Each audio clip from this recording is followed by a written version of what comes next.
Good afternoon.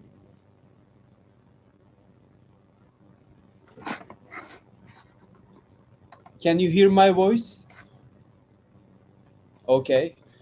Good afternoon, dear participants. Welcome to the fourth session of the 5th International Student Science Congress. My name is Gökhan Balık. I work at the Department of Landscape Architecture in Trakya University. I have a PhD degree in landscape architecture. In this fourth session, we have 6 presentations. The duration of each presentation is 15 minutes. These each 15 minutes include presentations, questions, and answers. There will be no more additional question and answer duration. First of all, I want to announce the first presentation entitled as Assessment of the Last Decade's Studies and Developments in Broilers Nutrition by Eric Nyonshuti and Figen Kırkpınar. Okay, Mr. Nyonshuti or Ms. Kırkpınar, are you here? Are you ready to present your presentation? Sayın Hocam. Evet, buyurun. Hocam Erik sunum yapacak ancak bilgisayarında bir problem çıktı. Okay. Daha sonra 1-2 sunum sonra yapabilir mi? Tabii. O zaman ikinciden devam edelim biz. Onu birinci bittikten sonra, yani ikinci sunum bittikten sonra alabiliriz. Tamam. Çok memnun oluruz arada, hocam. Çok teşekkür ederim. Ekranda görünüyor da siz kabul ediyorsunuz değil mi oturuma girenleri? Arada ben de kabul ediyorum. Bekleme salonundan girenler oluyor. Siz kabul ediyorsunuz herhalde, öyle değil mi? Hocam ben şu anda oturumda yetkili değilim. Hocam ben kabul ediyorum ben. Tamam. Ama şey var, gelenleri takip edip co-host yapıyorum da. O yüzden şimdi karışıklık oldu. Ben takip ediyorum. Siz... Okay. The first presenter wants to wait for a little bit. So we will first... I want to announce the second presenters, and their title is Marketing Channels of Mango Farmers in Mali. Muhammed Elbeşir Koyta and Hakan Adanacıoğlu. Are you ready to present now? I'm not the host. Yes, sure. I'm ready. Okay. Yes, your duration starts now, and we can hear your presentation. Thank you very much. Okay, you're welcome. Let's share my short screen.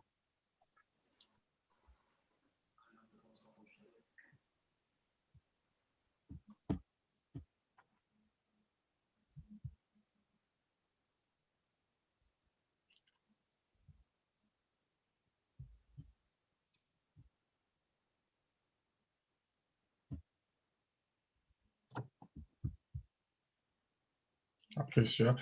Good afternoon, everyone. Firstly, I'm going to present my work.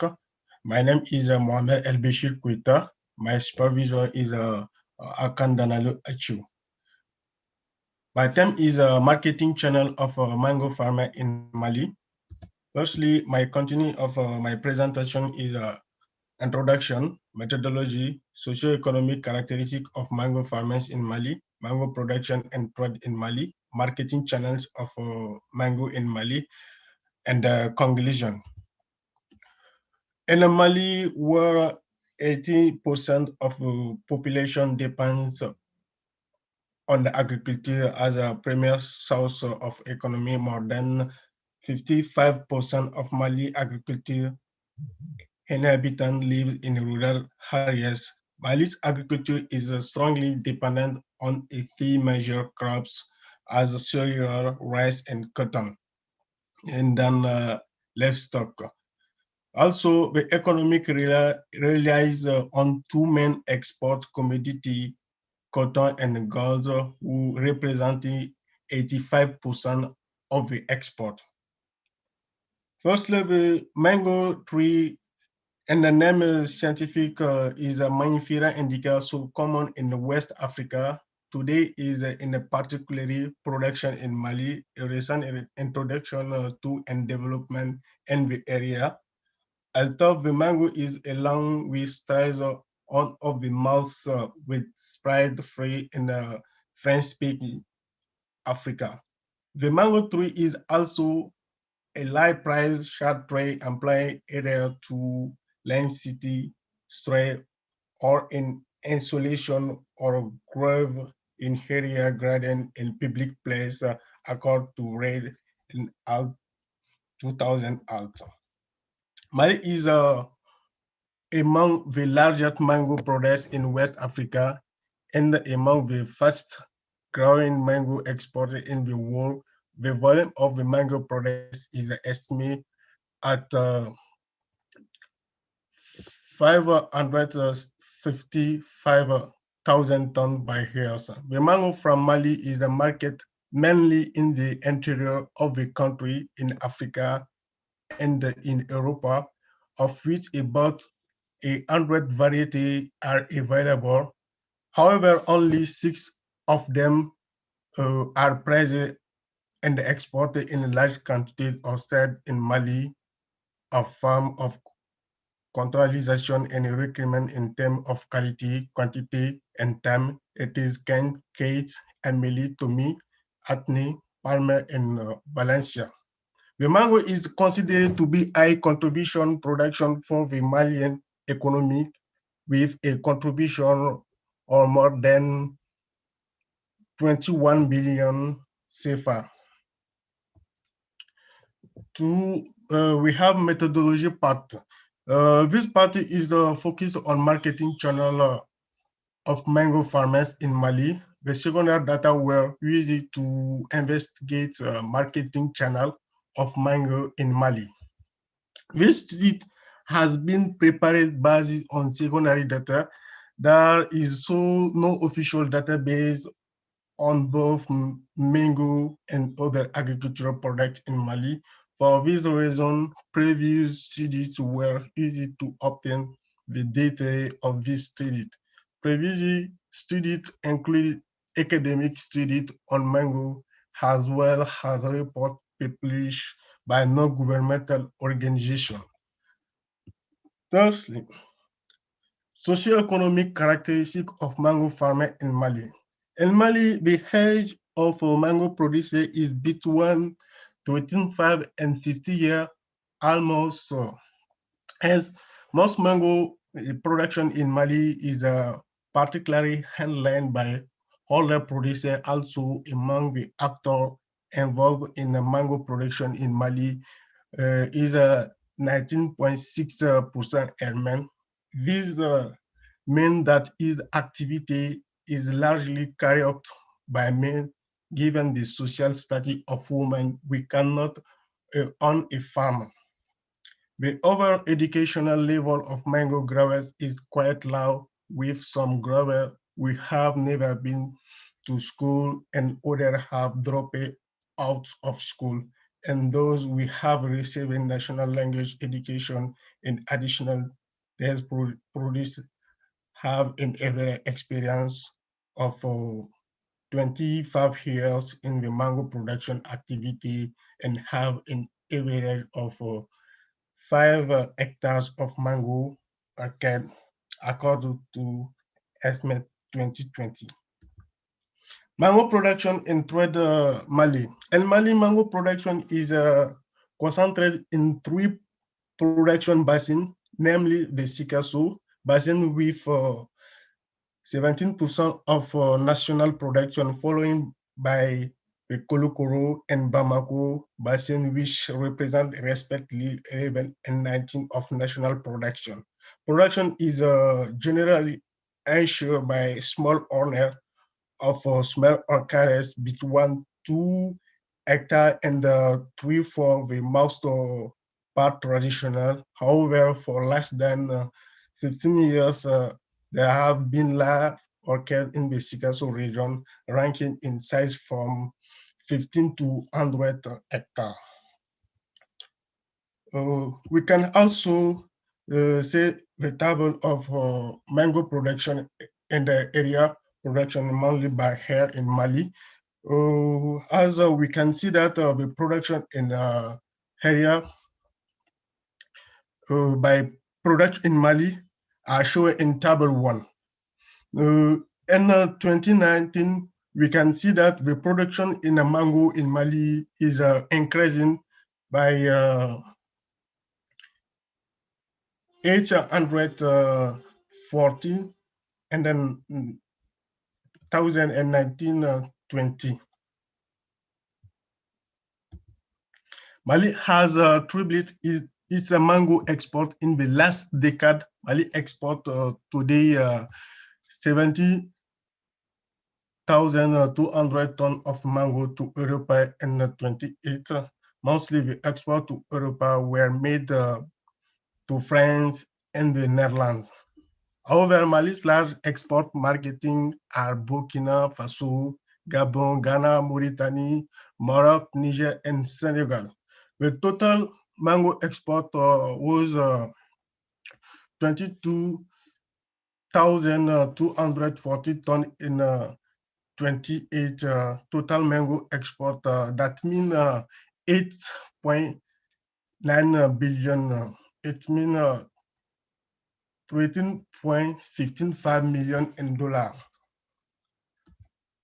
Marketing channel of mango in Mali. In Mali, there are two marketing circuits of fresh mango. The circuit one is the short, with mainly concentrated the zone of production toward export. There's marketing are located either at the village level, at the city level. In addition to Suki, we call the Suki 2 or long Suki, which represent the export and marketing of fresh mango in Mali. This activity is particularly carried out by collectors. Thus, collectors are responsible for the purchase, collection, and packaging of mango for export. In this case, export means directed products export or indirect producer, collector, and exporter. And so we can see that the fresh mango marketing channel in Mali. And we, of this analysis, we pay particular attention to the export circuit, also called the long fresh mango marketing circuit, where we look at the transaction between the player identify and this studied in order to make the link between the different export. That is mean the player is a producer, collector, and exporter. In the conclusion, in this studied marketing channel of mango producer in Mali, were mainly examining in general, it is difficult to say that mango marketing channel operated effectively in Mali. The inefficiency of marketing channel occur mostly at the local marketing level. It is then that two main actors play a role in the marketing of mango at the national local market level. That are retired and also Americans also have a main source of supply for retired. However, also sellers do not have the necessary infrastructure to transport and store the French mango. Their purchase with causes high post-harvest losses. It is claimed that almost half of the French mango disappears before reaching the final consumer due to post-harvest losses. Thank you for listening. If you have any question, you are welcome. Thank you very much for your presentation. So we understand the importance of marketing chain in Mali for mango production. Do you have any questions? We have very little time left, but if someone has a question, we can take one question. Yes, I have a question, please. Yes, please, in short description. Thank you very much for your presentation, my friends. I'd like to know basically, as it's your, I think it's a project as you're working on it, but why exactly with mango? Why do you did you focus yourself with mango? Is there any medical benefits of mango? What exactly? What makes you to work in mango, please? Okay, thank you for question. Mango is a product in Mali and mainly for medicating and for advantage about nutrition. So he can correct about current nutrition.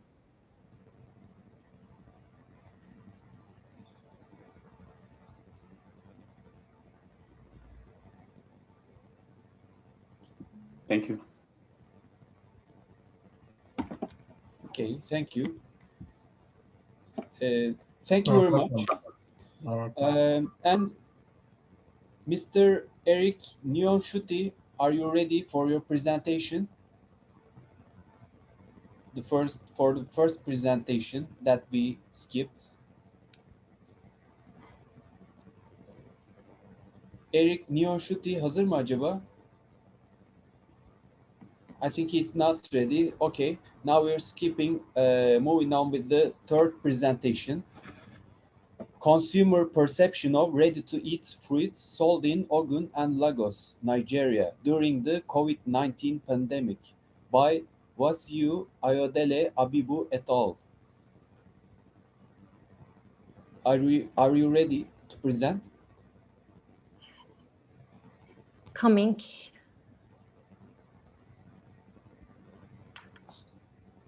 Wasiu Ayodele. Okay. I think he's connecting now. Yes. I think now. Wasiu Ayodele Abibu, hello, you're welcome. Okay. Your microphone is closed. Can you hear us? All right. All right. Can you hear me now? Yes, we can Okay. hear you now. Yeah. So can you permit me to share my screen? Yes, please. You can start your presentation now. We have 15 minutes for each presenters. These 15 minutes includes questions and answers.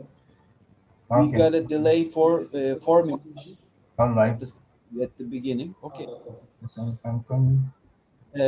We can close the previous screen. Mr. Mohammed El Bashir Koita, please, you can close this presentation. The previous presenter.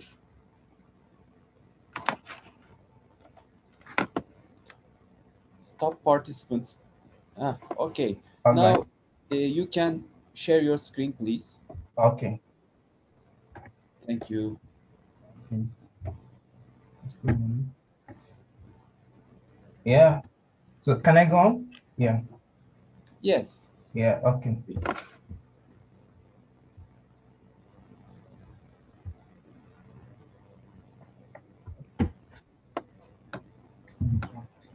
Okay. Yeah. Good evening, everybody. My name is Wasiu Ayodele Abibu. I'm a Nigerian and I'm a doctoral student in the Department of Biotechnology, Dokuzelu University. So this evening, I'll be talking about the consumer perception of ready-to-eat fruits that are sold in Ogun and Lagos states in Nigeria during the COVID-19 pandemic. So these are my outlines. So I'll be talking about this. Introduction. Fruits are very important for well-being of the body as they possess important macro and micronutrients needed by human beings for our well-being. And it's very important for us to know that we have some illnesses that arise from the consumption of fruits and food, most especially in developing countries where technology needed for processing of these foods are lacking. And there's particular research that has been conducted by Oransi and Olorunfemi in 2011, and they were able to isolate some human pathogens that are associated with consumption of fruits, most especially ready-to-eat fruits.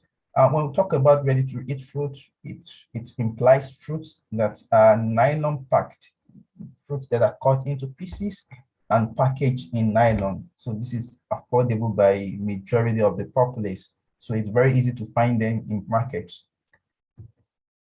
Yeah, and on the 27th of February 2020, the Federal Ministry of Health in Nigeria confirmed the first coronavirus case in Nigeria. That was in Lagos. And as of April 2021, close to 2 million COVID tests have been conducted. And we have 164,633 confirmed cases. And presently we have 2,061 deaths. Yeah, actually no literature exists to back to the role of fruits in the spread of COVID-19. However, there is an indirect link. There's a possibility of an indirect link between poor personnel handling of fruits. And this may be an indirect link, like I said earlier, for the spread of COVID-19. Yeah, aims of the study.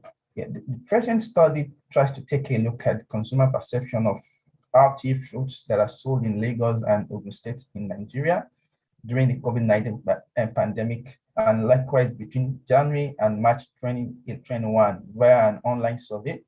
And Lagos and Ogun State were chosen because they represent the major air and land borders to Nigeria. And likewise, we try to test the microbiological knowledge of consumers to know if they are familiar with some pathogens that are some disease-causing organisms that can make us sick. Organisms like Penicillium, Aspergillus, Enterobacter, Salmonella, and many more. So these were tested also from the survey. Now, this particular slide shows the major airports that we have in Nigeria.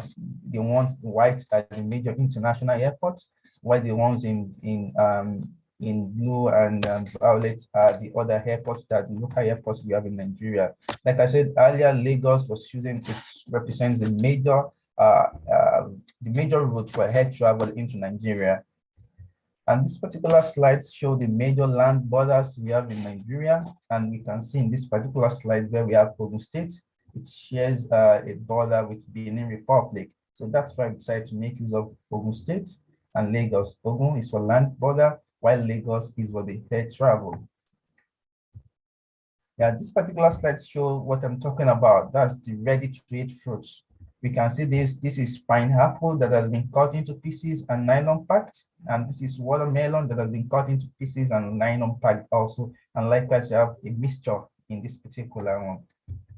And likewise, this is another scenery where we have pineapple, watermelon, mango, and others also. Yeah, so the materials and method for the research. So the survey was conducted via a Google form, and the link was shared via WhatsApp contacts and Facebook also. And the consent of the participant was sought because we need just indigenous people who reside in Ogun and Lagos states to participate in the survey. And we have 500 respondents participated in the survey, and data was obtained. And the data obtained was analyzed using the SPSS and likewise descriptive statistics also to analyze the socio-demographic characteristics of the population also. And an analysis of variance was also conducted also. So my results and discussion. Yeah, this particular table shows the socio-demographic characteristics of the participants also. Because of time, I just want to go through it, not just to save time. And this table shows the shopping preferences for ready-to-eat fruits among the respondents. Yeah. So now we'll talk about the social demographic characteristics. Yeah, from the table I showed the other time, that's table 1, this particular table. Yeah, we can see that the total number of participants was 500. I said that the other time, and half of the participants were female. And most of the participants were in the age category of 21 to 30 and 21 to 40. And all the participants have at least a minimum of a secondary school certificate, while most of them are bachelor degrees holders. They have a tertiary education in the 2 states also. And for the shopping preference, sorry. Yeah.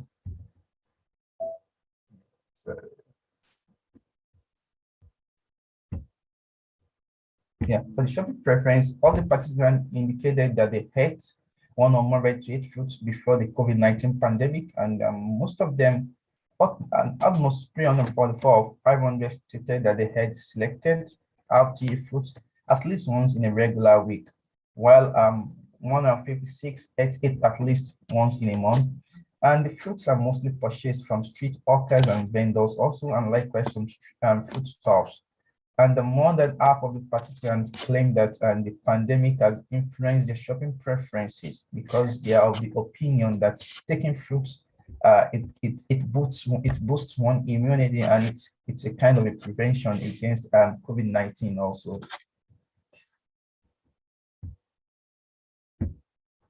Sorry, I'm trying to check something. Sorry, I mean the pictures are preventing me from reading figures below. I'm trying to take it out.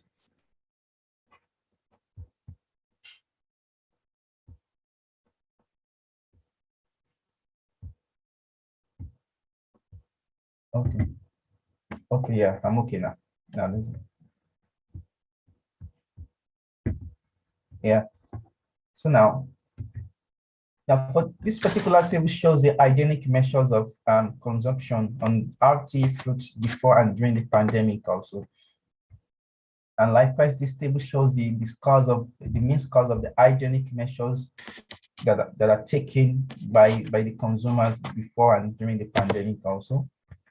And this table shows the awareness of the respondents regarding the importance of fruits against COVID-19. Yeah, regarding the hygienic measures taken by respondents before and during the pandemic, we discovered that we have higher number of respondents that become conversant that they have to wash their hands before eating and after taking these fruits.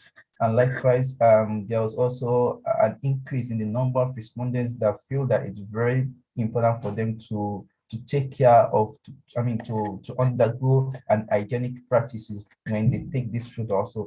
And it was discovered that it increased before the pandemic and during and after the pandemic also.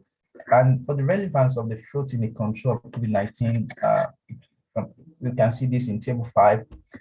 It shows that the awareness of the respondents on the relevance of fruits in the fight against COVID-19, and almost all the respondents, approximately 99.2, agree that the regular consumption of fruits it boosts one immunity and it helps in the wellness of the body also.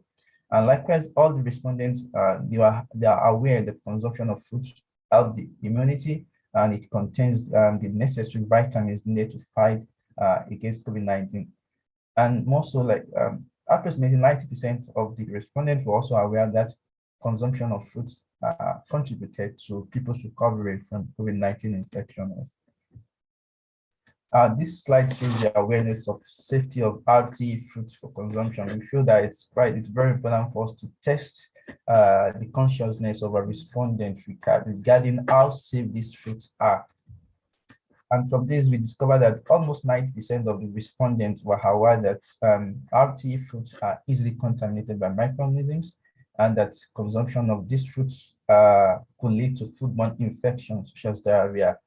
And 87.4% of the respondents were also aware that RTE fruits spoil easily, but many of them were not aware of the microorganisms that are associated with spoilage of these RTE fruits. From the study, we only discovered that we only have few people that are aware about these microbial pathogens that can make us sick.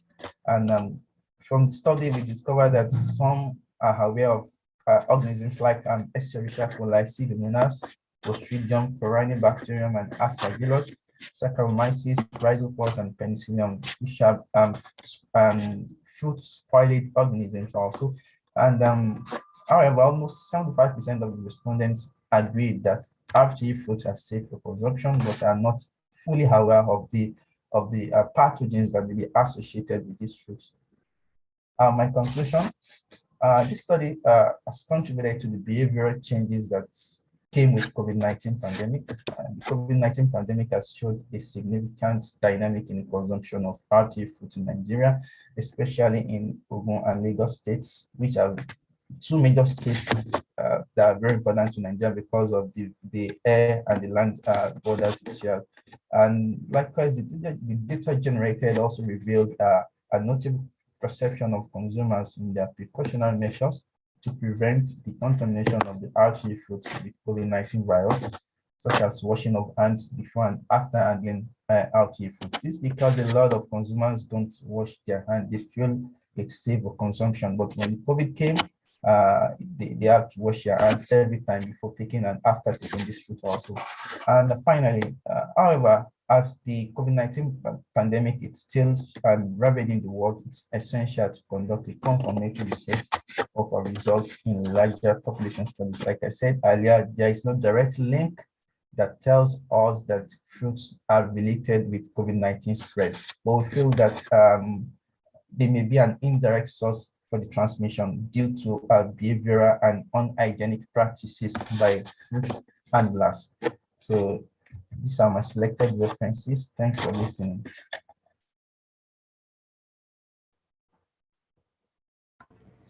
Thank you very much. From this presentation, we understand about behavioral changes in COVID-19 pandemic and safety measurements and people's general opinion about hygiene.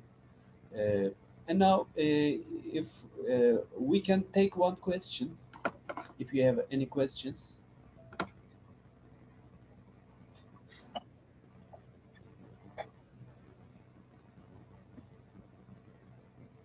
Okay, so I think we have. I have one question, please. Okay, yes. I'm sorry. Thank you for your presentation. Just one question. I wanted to. I want to know the pictures that was showing with the fruits. Yeah. It was in the pandemic period. That picture you have shown before. No. Actually, you find this fruit before and during the pandemic period. Like I said earlier, all fruits are quite expensive. So yeah, because I wanted to say, like, okay, if you have done a survey and people they give their opinions, okay, but maybe if we use the hand washing, maybe it can decrease this kind of contamination. But if these pictures it was in the pandemic period, maybe the contamination will be because we didn't wear the mask. No. This was not in the pandemic period. This was pre-pandemic period. Presently, the pandemic it's not that ravaging in my country, so people don't use masks. So this is it can be pre-pandemic. Yeah, does not like the way we have in Turkey. Nigeria is quite safe. So that's okay. Okay, thank you very much. All right, you're welcome. Okay, now we are moving on with the fourth presentation. Okay. I think it is entitled in Turkish. Somali'de yoksulluğun azaltmasında kadınların tarımsal faaliyetlerine katılım durumu. Hirsha Bel örneği, Abdüşşakur İbrahim Abdi and Sevtap Gümüş. Evet hocam. Sesim geliyor mu hocam? Geliyor. Türkçe mi yapacaksınız, İngilizce mi? Türkçe hocam. Türkçe. So this presentation will be in Turkish language. Okay. Slide açıyorum hocam. Okay. Tamam. Ben bu ekranı kapatıyorum. Şimdi siz paylaşabilirsiniz. This presentation will be in Turkish language. Okay. Benim adım Abdüşşakur. Ege Üniversitesi Tarım Ekonomisi bölümünde yüksek lisans yapmaktayım. Bugün size bu kongre kapsamında Somali'de yoksulluğun azaltmasında kadınların tarımsal faaliyetlerine katılım durumu sunmuş olacağım. Ayrıca bu çalışmada benim hocam, benim danışmam Dr. Sevtap Hoca ile birlikte yürütmekteyim. Konunun giriş ilk defa konunun önemi, çalışmanın önemi, çalışmanın amacı, materyal ve yöntem, Somali'nin tanıtımı ve bazı sosyoekonomik göstergelerden söz edeceğiz. Somali Hirşeveli Eyaleti Cevher ilçesinde kadınların tarımsal faaliyetlerine katılımı durumu incelemiş olacağız. Görüşülen kadınların kadınlara ilişkin genel bilgiler sunmuş olacağım. Görüşülen kadınların tarımsal faaliyetleri ve çalışma durumlarına ilişkin genel bilgilerden söz edeceğiz. Kadınların iş yaşamı ve tarımsal faaliyetlere katılımında karşılaştıkları sorunlar neler olabildiğinden söz edeceğiz. Kadınların tarımsal faaliyetlere katılımını etkileyen veya kısıtlayan faktörler konuşacağız. Kadınların tarımsal faaliyetlere katılımı artırmaya dönük önerilerden söz edeceğiz. Ve son olarak Somali'de kadınların tarımsal iş yaşamına dahil edilmesinde karşılaşılan sorunlar ve çözümler söz edeceğiz.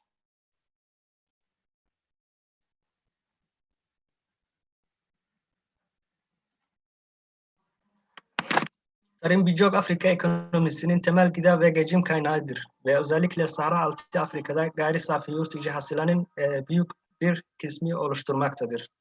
Somali'nin zengin doğal kaynaklara sahip olmasına rağmen yoksulluk yaygın olarak görülmektedir.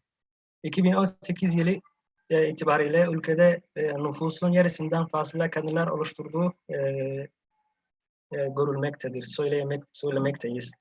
Bir üretim faktörü olarak kadınların sosyal, kültürel ve ekonomik hayatının içinde olması toplumların gelişiminde önemli faktörlerden biri olarak kabul edilmektedir. Kadın iş gücünün en yoğun olduğu faaliyet alanlardan dışında ise tarım sektörü gelmektedir. Tarım birçok Afrika ekonomisinin temel gıda ve geçim kaynağıdır ve özellikle Sahra Altı Afrika'da gayri safi yurt içi hasılanın tekrar geldim herhalde.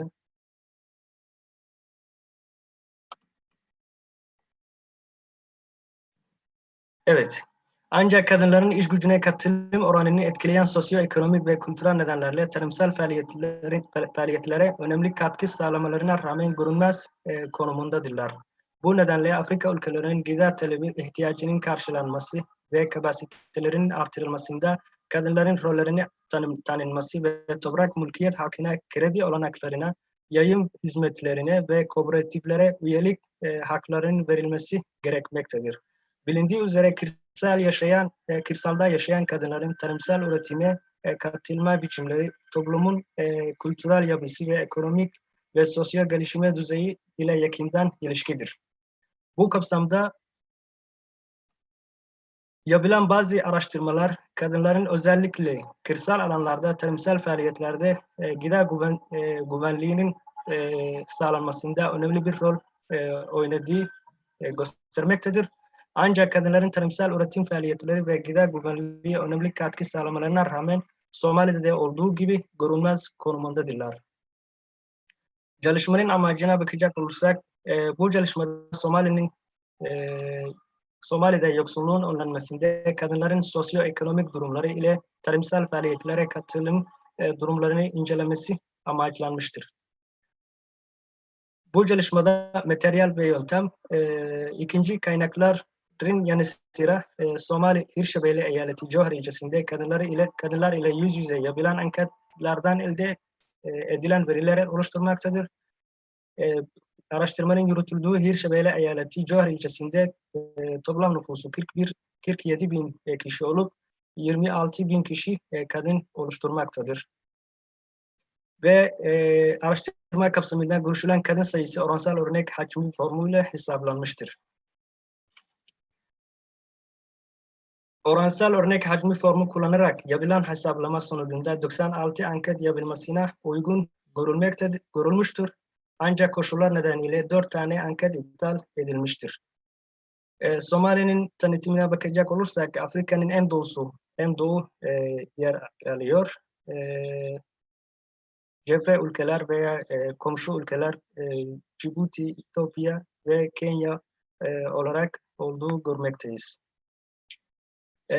Somali'de toplam nüfus dağılımına bakacak olursak 1960 yılında toplam nüfusu yaklaşık 3 milyon iken 2019 yılında 15 milyondan fazla olduğu görmekteyiz.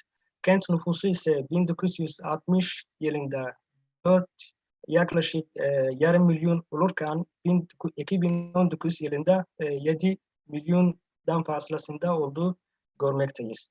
Kırsal nüfusu ise 1960 yılında %82 iken 2019 yılında %54 kadar gerilediği görmekteyiz. Gayri safi yurt içi hasıla artışı ve nüfus artışına bakacak olursak gayri safi yurt içi hasıla artış oranı ve nüfus artışı oranı yaklaşık ikisi de yani gayri safi yurt içi hasıla oranı nüfus artışından daha az hemen hemen olduğu görmekteyiz. Ve bunun sonucunda kişi başına düşen gelir neredeyse hiç artmadığı görülmektedir.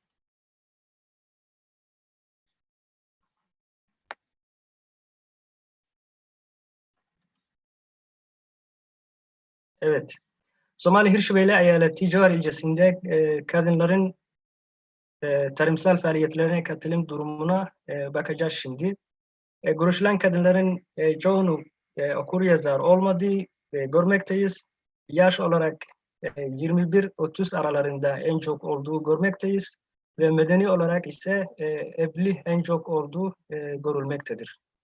Tarımda çalışma durumu, görüşülen kadınların çoğunu tarımda çalıştığı yaklaşık %70-73 kadar tarımda çalıştığı ve 25 kişi tarımda çalışmadığı ve bu tarımda çalışmayan 25 kişi arazi olmadığı söylemişler. Tarımda çalışma süresine bakacak olursak en çok 10 yıldan daha az tarımda çalıştıkları ve arazi büyüklüğüne bakacak olursak 1 hektar ve daha az en çok olduğu veya sahip olduğu görmekteyiz. Tarımsal faaliyetlerinde günlük çalışma süresi en çok 5 ile 6 saat arasında çalıştıkları ve haftada her gün hemen hemen en çok yapılan araştırmaya katılan kişilerin çoğunu haftada her gün tarımsal faaliyetlerine katıldığı görmekteyiz. Arazi mülkiyet durumuna bakacak olursak görüşülen kişilerin en çok kendi arazisinde çalıştığı, daha sonrasında ailesinin arazisinde çalışan olduğu ve kiraladığı arazisinde çalışan olduğu, başkasının arazisinde ücretli olarak çalışan olduğu ve kendi arazisini kiralayıp aynı arazide başkasının tarım işçisi olarak çalışan olduğu ve son olarak hem kendi arazisi hem de başkasının tarım işçisi olarak çalışan kişi olduğu görmekteyiz. Tarım dışında ek bir işte çalışma durumu, görüşülen kadınların 22 kişi tarım dışında bir ek işte olduğunu söylerken yaklaşık %50 olmadığı söylemişler. Yapılan ek işler ise en çok esnaf olduğu görülmektedir.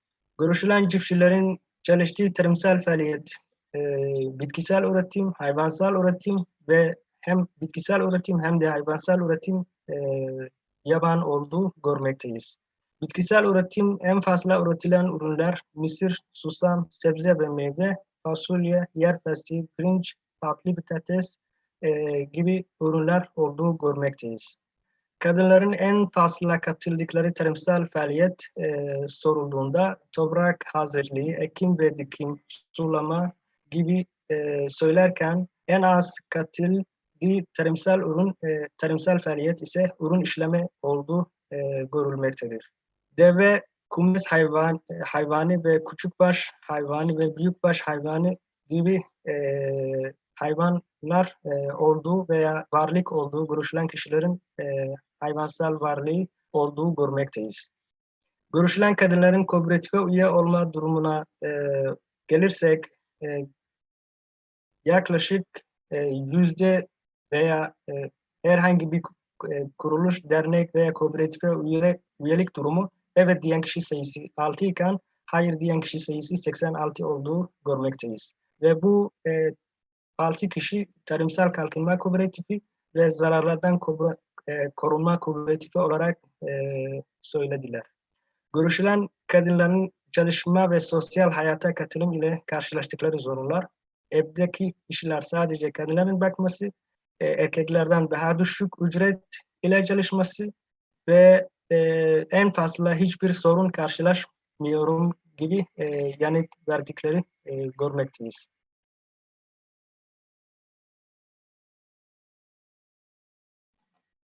Kadınların tarımsal faaliyetlere katılımı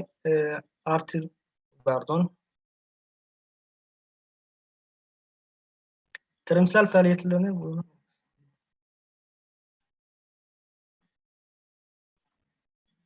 evet. Tarımsal faaliyetlerde karşılaştıkları zorluklar, hasat kayıpları yüksek olması, düşük ücret ile çalışması, girdi fiyatlarının yüksek olması, uygun olmayan çalışma koşullar, düşük verimlilik, sulama kanallarının iyi olmadığı, yol koşullarının kötü olduğu, kullanılan teknoloji son derece kısıtlı olduğu, sel felaketin yüksek olduğu gibi sorunlar karşılaştıkları görmekteyiz. Kadınların tarımsal faaliyetlerde bulunan kadınların en fazla ihtiyaç duydukları veya destek olarak sorulduğu zaman girdi maliyetleri yardım edilmeli, pazarlama kanallarının iyileştirilmeli, arazi ihtiyacı var olan söylediler. Finansman konusunda yardım edilmeli, kredi sağlanmalı, makineler konusunda yardım edilmeli gibi ihtiyaç duydukları söylemişler. Topraksız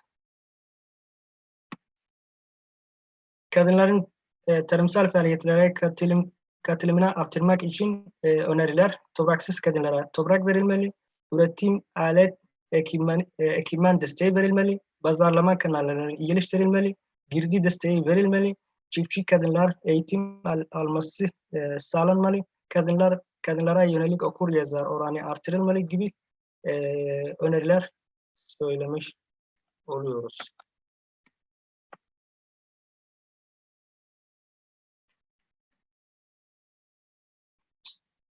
Somali'de kadınların tam olarak görmüyorum.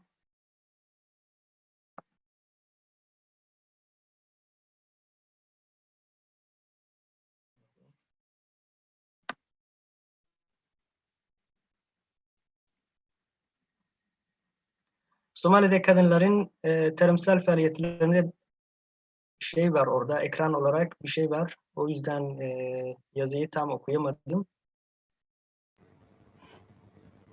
Somali'de kadınların tarımsal iş yaşamına dahil Edilmesinde evet, karşılaşılan sorular ve çözümler.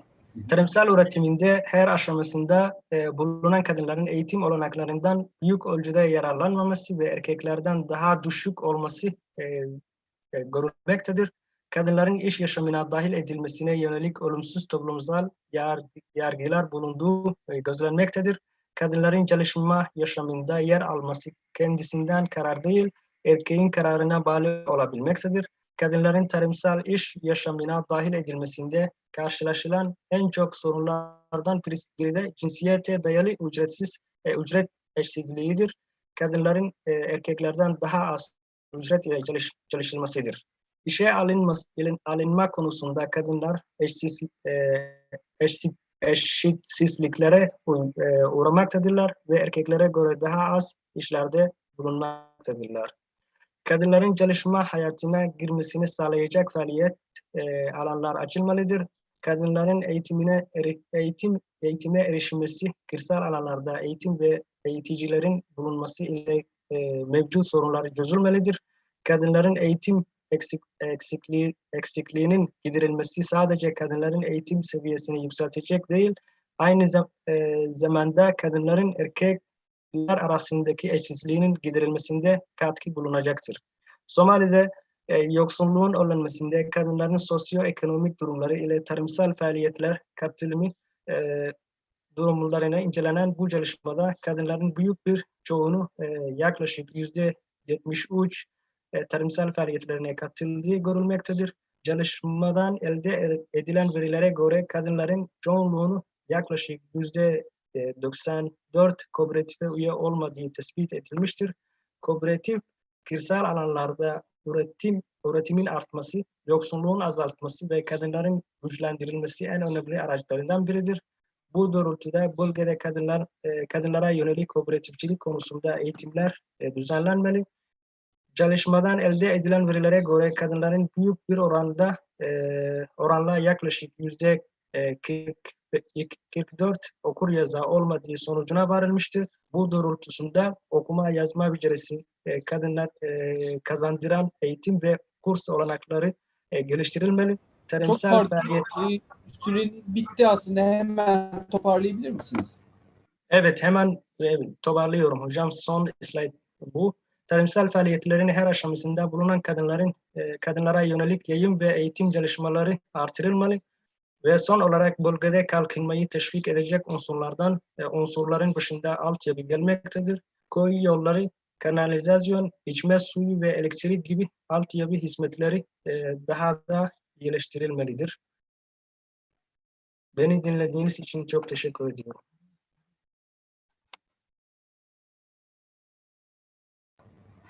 Evet, biz teşekkür ederiz. Kadınların Somali'de tarımla ilgili yeri, hakları ve bunlarla ilgili neler yapılabileceğine dair bir araştırmayı dinledik. Bunların önemini dinledik. Çok teşekkür ederiz. Önemli bir araştırma olduğunu düşünüyorum.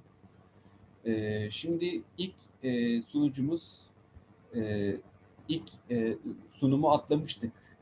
Eric Niyonshuti şu an az önce hazır olduğunu yazdı. Şimdi kendisini alabiliriz. İngilizce bir sunum olacak. İngilizceye geçiyorum ben. Sonraki iki sunumda iki sunumda Türkçe olacak. Onu da bildirelim. Now we can have the first presentation by Eric Niyonshuti and Figen Kırkpınar, entitled as Assessment of the Last Decade Studies and Developments in Broilers Nutrition. Mr. Eric, are you ready? Yes. Okay, so now you can share your screen, please. Okay.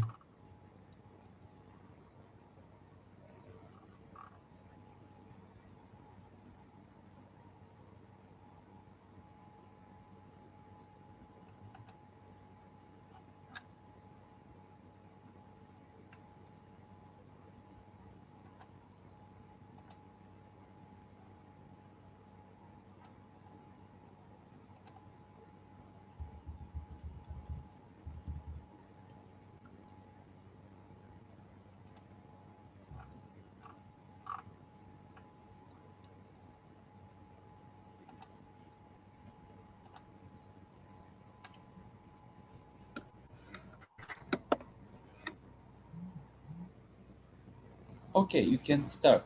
Thank you. Okay, thank you.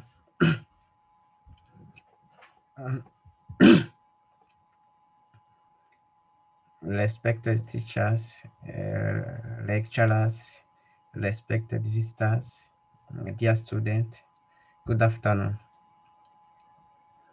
I'm by name Eric Niyonshuti, and I'm going to present the topic entitled Assessment of the Last Decade Studies and the Development in Broilers Nutrition, the topic prepared by Eric Niyonshuti and Prof. Dr. Figen Kırkpınar.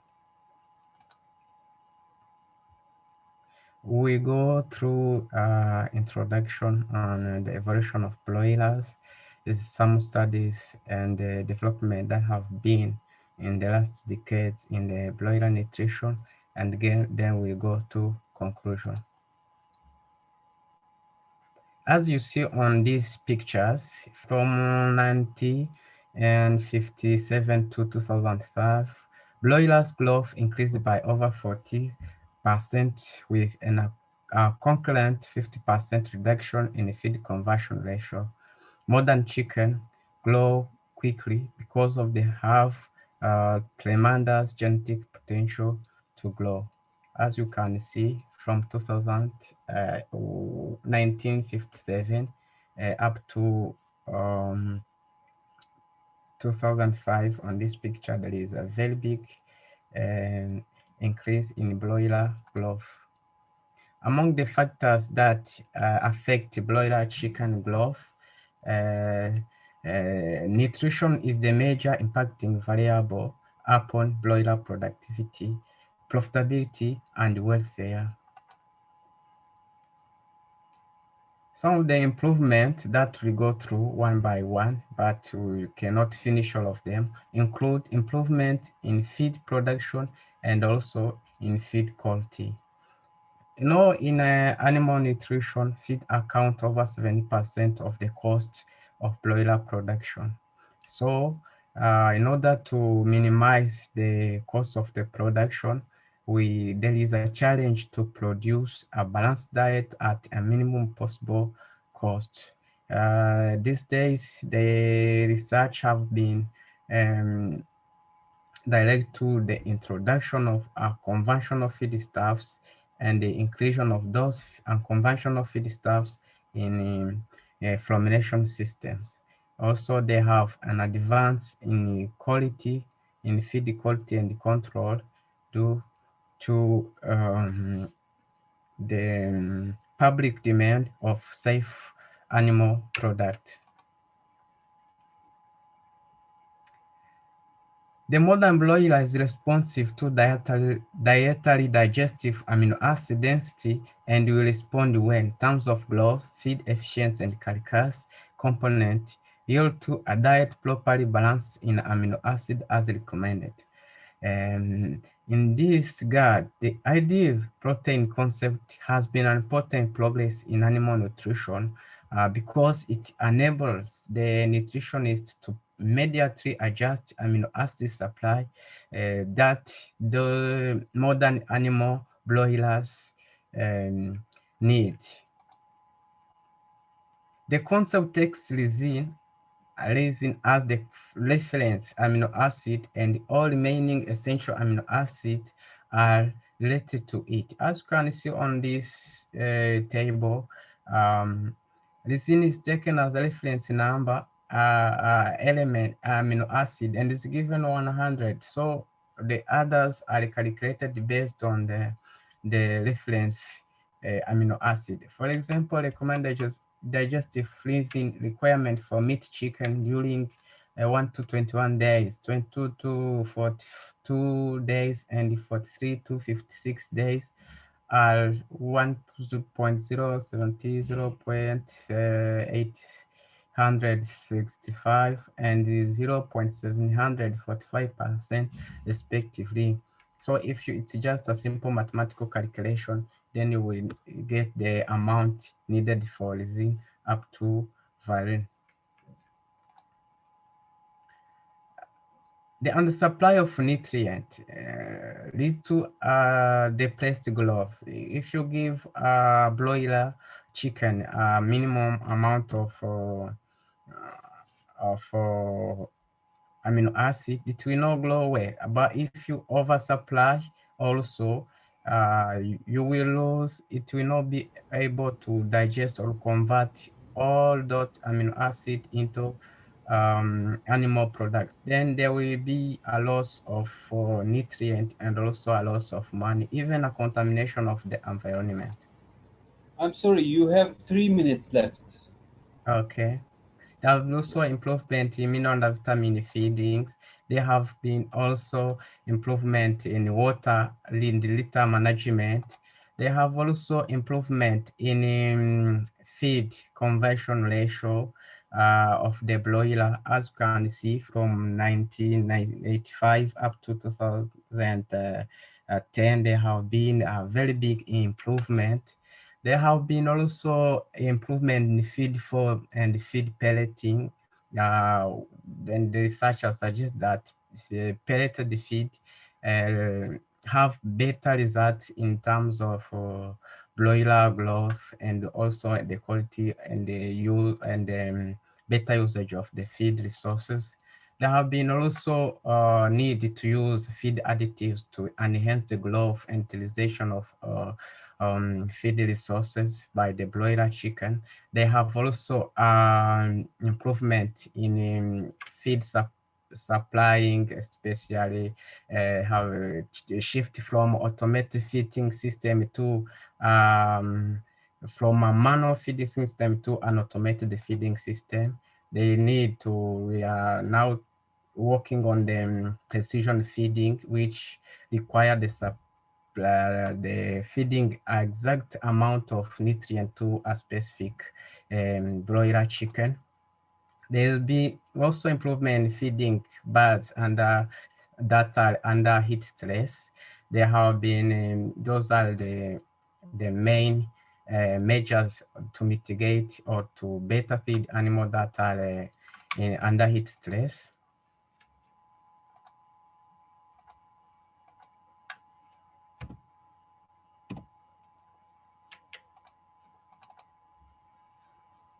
Sorry.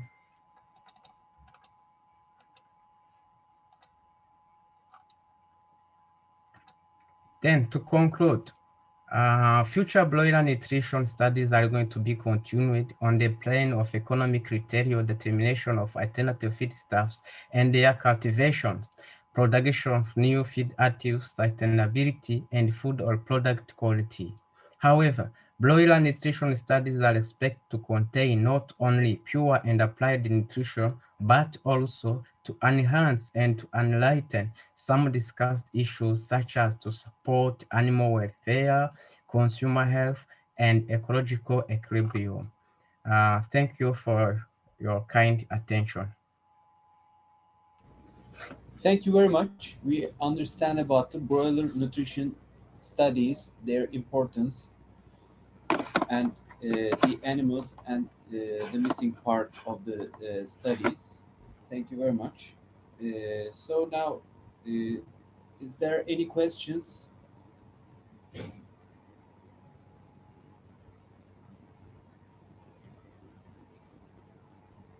Okay, so I think we have no questions. Thank you very much, Eric Niyonshuti. Thank you. And now there are two presentations left, the fifth and sixth presentations. They are in Turkish language, so I will start talking in Turkish. Evet, şimdi doğal ekosistemin sürdürülebilirliği açısından bal arısı ve çevre ilişkilerinin değerlendirilmesi başlıklı Mustafa Nidimbalan ve Banu Yücel'in sunumu görünüyor. Hazır mısınız acaba?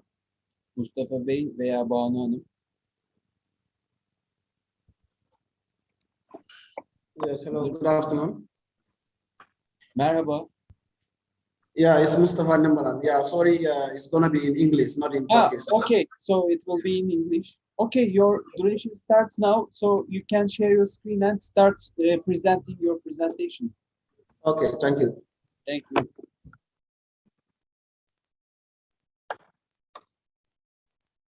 You got 15 minutes with questions. Okay. Oh, okay. My internet is a bit slow.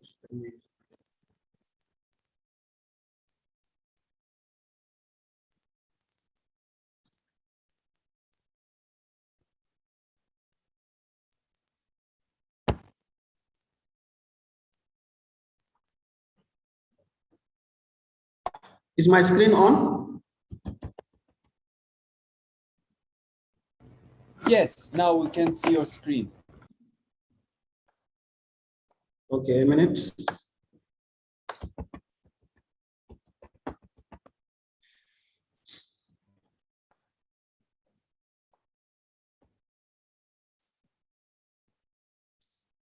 Okay, good afternoon once again. I am Mustafa Nimbalan, presenting from the Gambia. And my professor, Banu Hojam from Ege University. I'll be presenting on the evaluation of honeybee and environmental relations in terms of sustainability of the natural ecosystem. Now, since human existence, people have been benefiting from nature, and it has started to deteriorate because of what unlimited consumption, and the environment is getting damaged. With this, the damage to the environment were initially ignored due to nature's inability to renew it, because it cannot eliminate all the pollution. The quantitative and the qualitative increase of pollution released to the environment over time has exceeded its renewal feature of the environment, and the environment has started to deteriorate rapidly, as you can see. Now, the effect of pollinators such as bees on ecological interaction is great because they help in pollination of variety of wild cultivated plants and wild species. And many of these species maintain their lineage and spread throughout the earth. And also, animal species, they use plants indirectly to benefit, they benefit from plants indirectly from honeybees. As you can see, this is an interaction, like as you can see, the ecosystem, nature, plus the wildlife. Now, in recent years, the negative effects of environmental problems has threatened the lives of many species, especially honeybees, because there is a use of pesticides in agriculture, which is increasing to combat pests and diseases. And these ones has caused great losses in recent years, and honeybee colonies are also disappearing. In order to meet the nutritional need of the rapidly increasing population, the constant struggle for preventing or for combating disease and pests that cause crop losses in cultivated plants continued inevitable necessity. And this was like the introduction of DDT, which is a chemical used in combating like diseases and pests. And honeybees and wasps, which are very important in plant pollination, are adversely affected by these pesticides. Now, you can see when bees get in contact with the plants that have already been sprayed with these pesticides, they will have some side effects. Example, flight problems returning to their hive, or they may die in front of their hive, because some of them will carry this pesticide through their hind legs or contacted from their bodies. Now, during collection of nectar and pollen, because we all know that honeybees are responsible for nectar collection and pollen, they do it in many ways, one through their mouth, or they contact it, or through respiration. When this thing happens, like they will contact these pesticides or these chemicals through these parameters that I have just said. And now, when there is excessive death of bee hives in front of the hive, what will happen is the population will decrease. The population of bees in a particular location will decrease. And it is also stated that when they get in contact with this pesticide, there will be aggression. Example of some of this pesticide is chlorinated hydrocarbons, organophosphates. And when this thing happens, there are symptoms that will happen to these bees, as you can see. There will be paralysis, abnormal behavior, vomiting, or tongue protruding. These are some of the symptoms that will be seen with these bees. Also, larva death occurs due to insufficient number of bees that take care of the honeycomb. Like example, the queen bee, which is responsible for taking care of the honeycomb. And this one happens when they get in contact with a chemical called arsenic, because it acts slowly, because the chemical acts to their body slowly, and there will be abnormal movements and reduced egg production may occur. So these are some of the chemicals that are normally used in combating diseases and pests in honeybees. Now, pests, as with all living things, many diseases and pests threaten the lives of bees. And environmental pollution, global warming caused by waste material and gases, intensity of mobile beekeeping, wrong pesticides in colony, care and management cause rapid spread of honey bees disease and pests. For instance, there will be parasites. Example, this varroa is a dangerous parasite that affects the bees, as you can see. It will be on the the body of the bee. It will like start sucking the fat content, and eventually the bee might die. There's also a loss of nature. Due to loss of nature by certain agricultural practices may also lead to colonies of bee disappearing. Example, cultural cultivation, overgrazing, irrigation, and land clearing. These are all practices that might lead to the collapse of honeybee population. Also, environmental pollution, as I just said, environmental pollution can come in different ways. And honeybees feed by collecting nectar and pollen from plants. And when they come in contact with the environment, these chemicals waste in the environment will get to their bodies, and eventually they may die.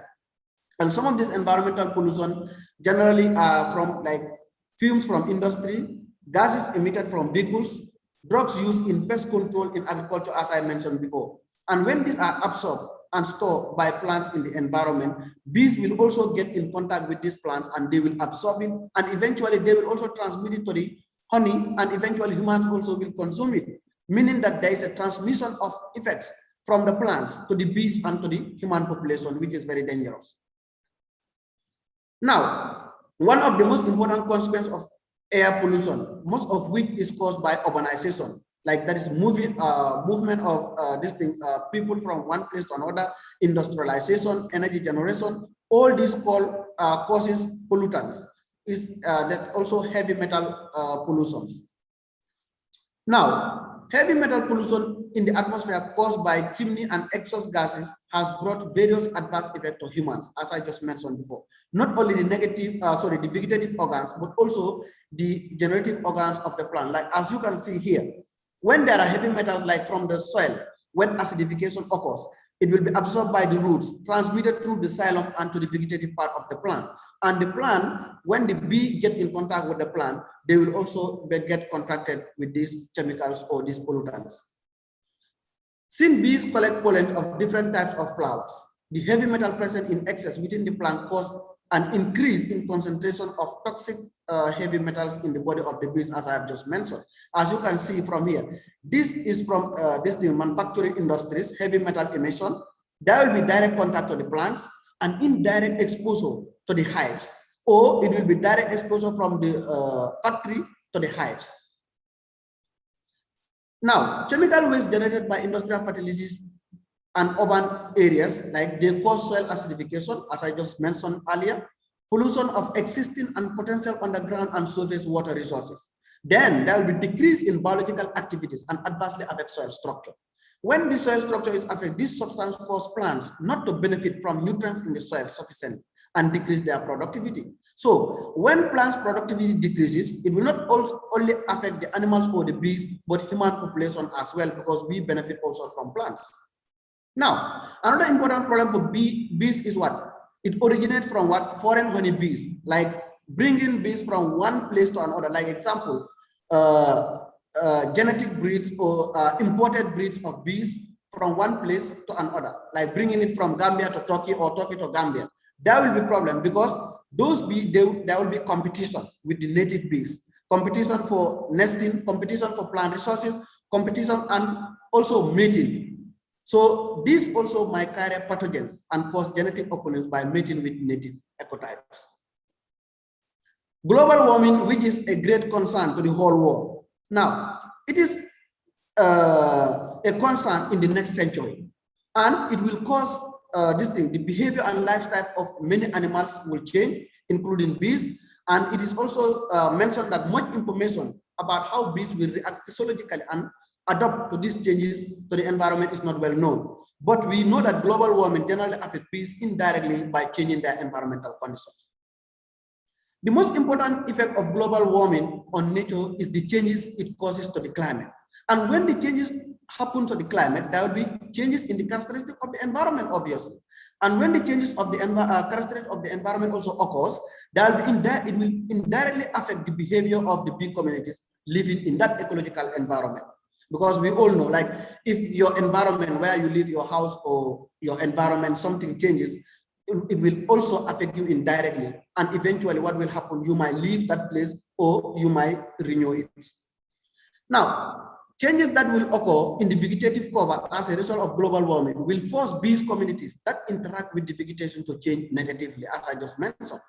Now, climate change that occurs due to global warming affect plants in several ways. One of them is the arid and semi-arid areas increase in the duration and severity of the summer drought. This will accelerate the desertification process, and many plant species will wither and disappear. Thus, bees will adversely affected as the blooming period of many plant species that bees travel will change. In addition, changes in air temperature and humidity may change the biological and behavioral characteristics of honeybees. Therefore, as seasonal changes affect the spread of wild bees, competition between wild bees and honeybees will increase. Then the spread of wild bees to new areas and the excessive increase in their population may lead to competition with natural pollinators, as I just mentioned earlier, in the use of plant resources and finding nests, transmission of parasites, pathogens, reduction of natural flora. You see, all these things might happen due to what the spread of wild bees into a new location. Since honeybees are highly affected by seasonal conditions and suddenly temperature changes, an increase in bee losses can be expected, of course. Due to global warming, hot winters may cause insufficient cooling that plants need to in winter. This may cause plants not to produce enough pollen and nectar for aforementioned reason in the spring. And when plants cannot produce enough nectar or pollen, what will happen is bees will be affected. Plant production will be affected. How are bees going to be affected? Because if there is no enough pollen or enough nectar, they cannot reproduce. And also, if there is no pollen or enough pollen or nectar, plants also cannot reproduce. So it's vice versa. So it means people have to be very careful in the way we use chemicals or to the environment. It will not only affect the wild animals, but human beings as well. This situation reveals how sensitive bioindicators honeybees are, of course. Honeybees can determine the degree of nectar and pollen resource in an environment in the most precise way and plan their lives during the period of nectar flow. Studies have shown that the systematic insecticides such as imidacloropids cause behavioral disorders in bees, that bees lost their ability to navigate, that is to move, lost their memory, and have difficulty in returning to their hive. The chemical works by interfering with the transmission of stimuli in the insect nervous system. You understand? Then there are also studies that reveal that radiation waves, as you can see, emitted from increasing base station and the magnetic field created by wind power plants negatively affect the orientation ability of bees. So there should be like, let's say, solutions or ways that can be used in order to minimize some of these effects. It is a fact that bee losses are seen all over the world for various reasons. The promising finding of the fact that there are less bee losses in domestic ecotype than imported bees because they have stronger immune system due to their higher adaptability to the ecological region. That should be done on indigenous ecotype instead of beekeeping of imported bees. This is trying to say that, like, instead of importing bees from one place to another, the indigenous bees should be adopted because they have a stronger immune system. This one implies to all types of animals, even like other types of, let's say, cattle or sheep or goats. I'm sorry, you have 3 minutes left. Okay. The importance of honeybees in life is an undeniable fact. The negative effects of the environmental conditions, which are getting more difficult to live on honeybees, also destroy the future of our world, of course.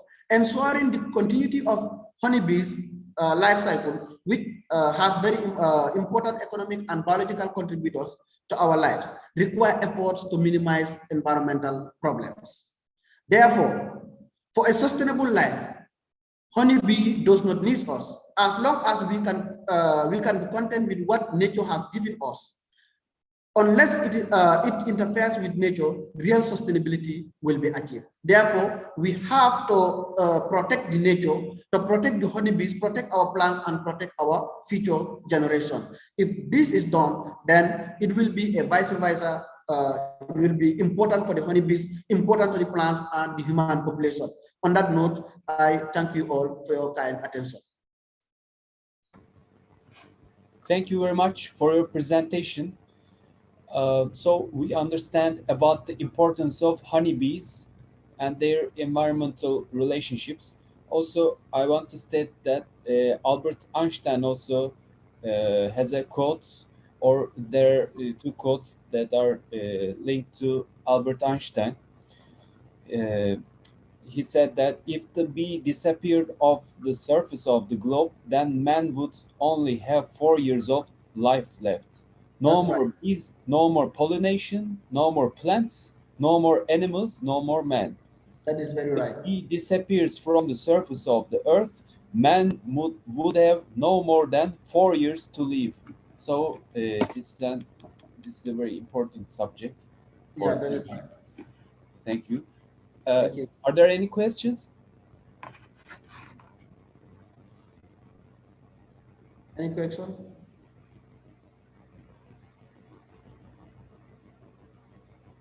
Okay, I think we don't have any questions. Thank you very much.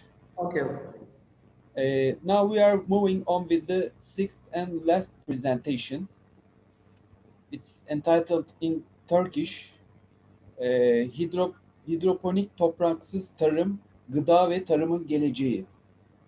Rukiye Yes, hello. Gorbel et al. Merhaba. Thank you. My presentation will be in English too. Okay.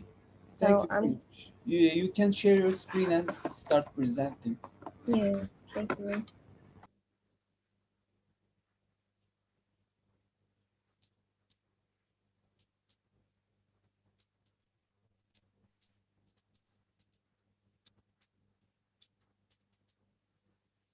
So good afternoon, everyone. My presentation is entitled Hydroponic Soil Farming: The Future for Food and Agriculture. I'm going to pass through the abstract and essays to save time.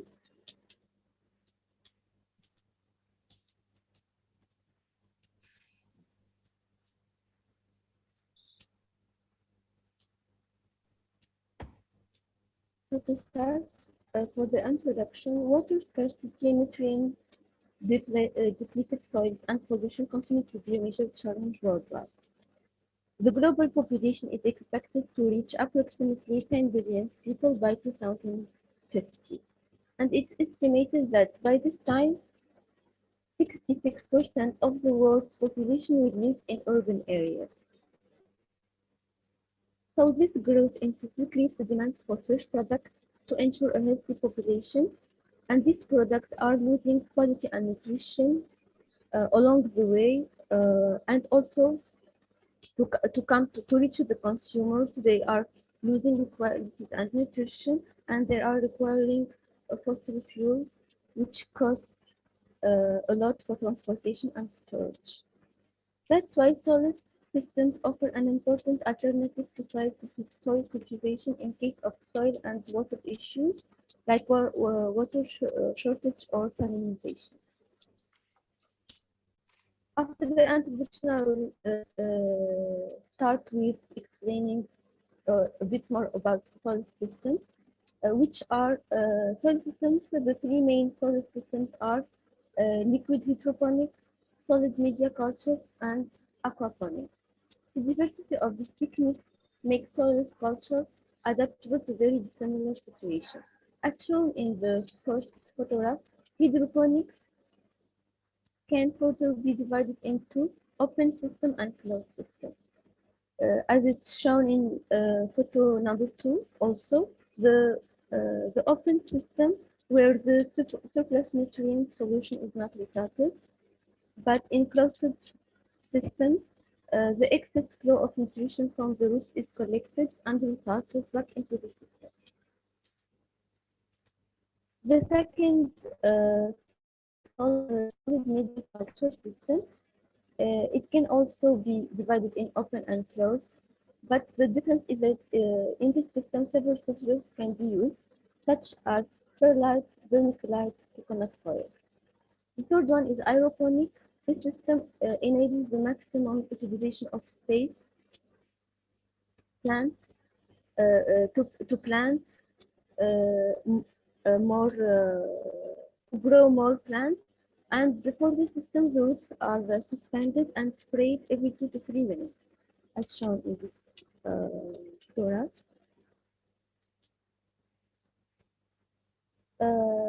Third part is hydroponic.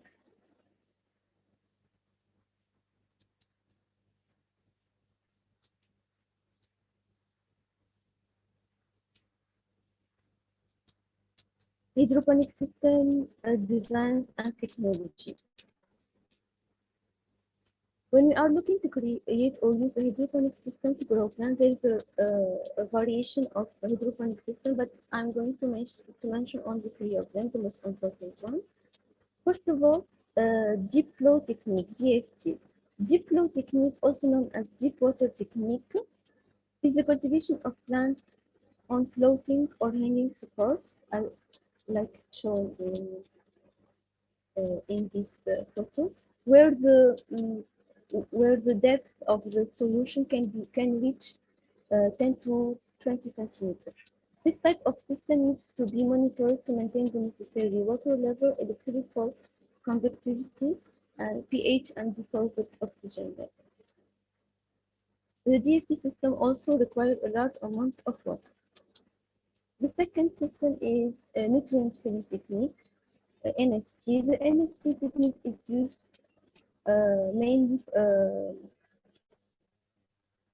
mainly and as a classic hydroponic cultivation system,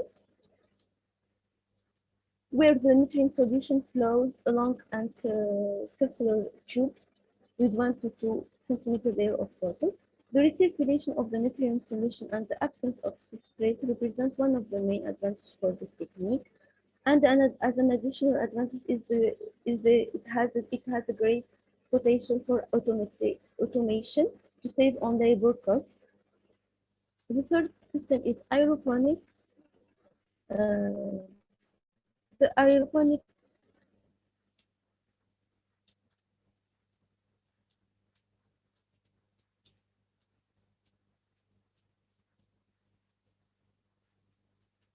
The aeroponic technique is mainly aimed at smaller horticultural species and has not yet been widely used due to the high investment and management costs. As shown in this photograph, the plants are suspended and there is a mist nozzle to spray water. The fourth one is the vertical wall system. Vertical wall system provides efficient use of growing space, and they are mainly used for strawberries because of their shallow root system. The fifth one is Dutch bucket system.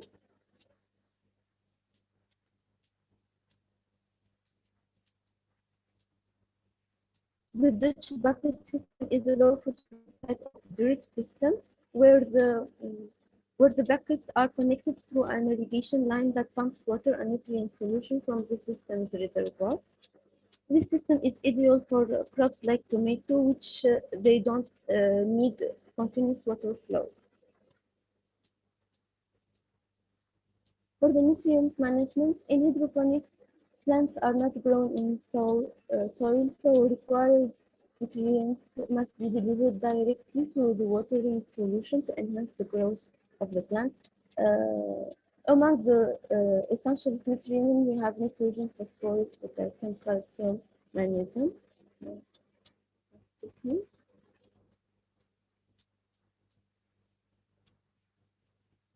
For water quality management, water quality, the quality of the supplied water is extremely important in hydroponics. For long-term circulation, the chemical composition should be well known and monitored frequently to avoid an imbalance in nutrient supply, but also to avoid the accumulation of certain elements leading to toxicity. For example, if you are using rainwater, we need to pay special attention to the sand as nutrient, because collections can take place via untreated gutters. It should be noted that all valves and pipes also should be made of synthetic materials such as PVC and not containing some toxic some nutrients who are collected, which can be collected and cause toxicity. Disinfection of nutrient solution, recirculating of the nutrient solution opens possibility to save on water and filterize them. The big disadvantage of this recirculation of water is the increasing risk of spreading root-borne pathogens. That's why before reusing the recycled solution, we need to treat it before using it. As for the crops used in hydroponics, there is a number, but they are mainly fruits and vegetables, and the most important or common ones are strawberry, lettuce, and tomatoes.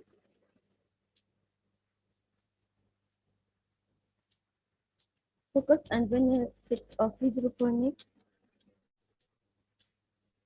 Study into the yield and resources of lettuce farmers demonstrate that hydroponic farming reduces water usage, increase yield production, avoid soil-borne diseases, and can also decrease the dioxide carbon emission. Hydroponic systems offers a number of benefits over conventional farming, as well as the benefit of greening urban areas, the ability to move farming closer to the population centers, and improve public spaces. Hydroponic farming can offer also improvement to resource usage as water and growth efficiency.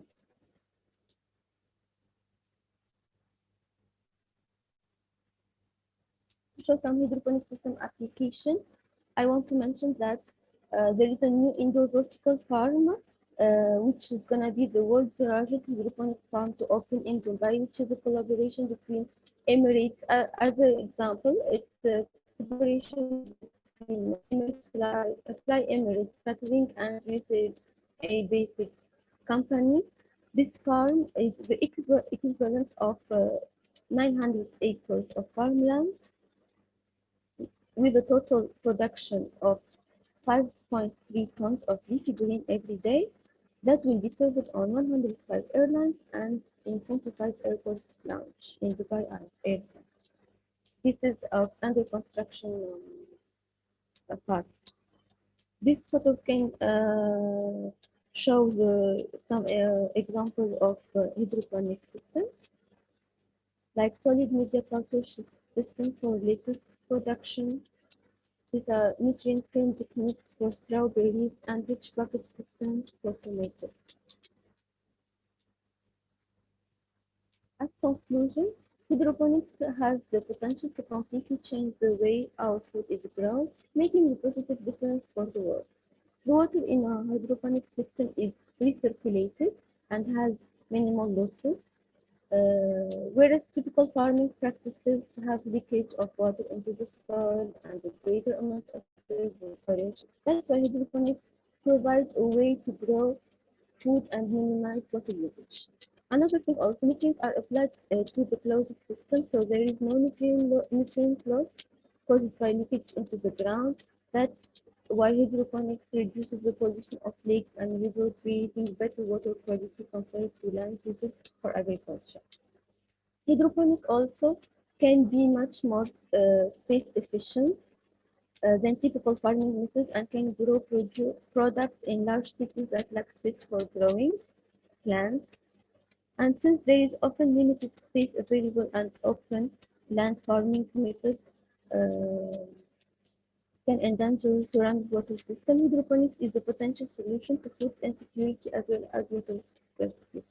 So to conclude, hydroponics can present a great solution to some problems are facing the world now, which are water scarcity, food insecurity, pollution in general. And thank you very much for your attention. Thank you very much for your presentation. With this presentation, we understand about the importance of hydroponic systems for nutrition, agriculture, and their importance for the future. And are there any questions for this presentation? I want to ask you a question, please. Okay. Thank you. Rukiye, you mentioned about the advantages and positive sides of these hydroponic systems. Probably there are also disadvantages or problems with this. What do you think they are? The disadvantages. As I also earlier mentioned, there is some problems with. I cannot go back to the presentation. So there is a of the root-borne. There is a problem with the roots. It can be the roots can be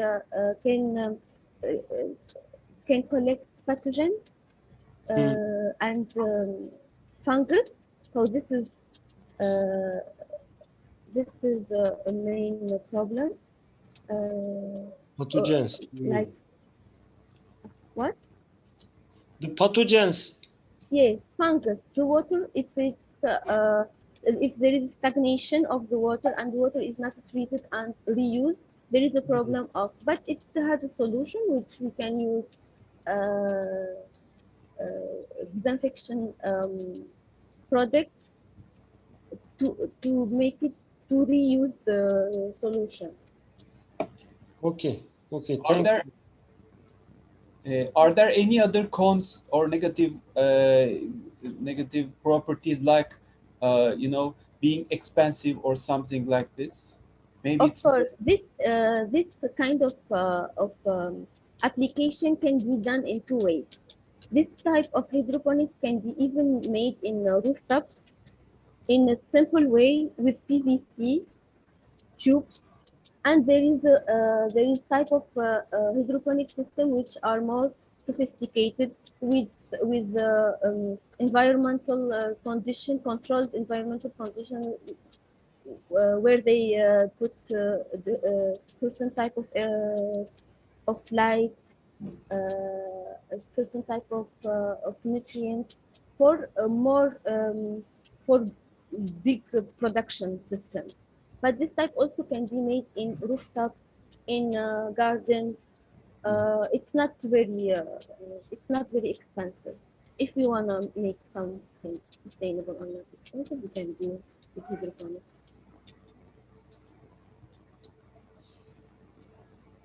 I am sorry, I cannot go back to the.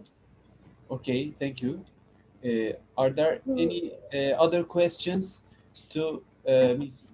Rukiye Gorbel or to other presenters? This is the last session of the day, so we can take any other questions. Can we take a photograph if everybody starts their camera or those who are have the possibility? Of course.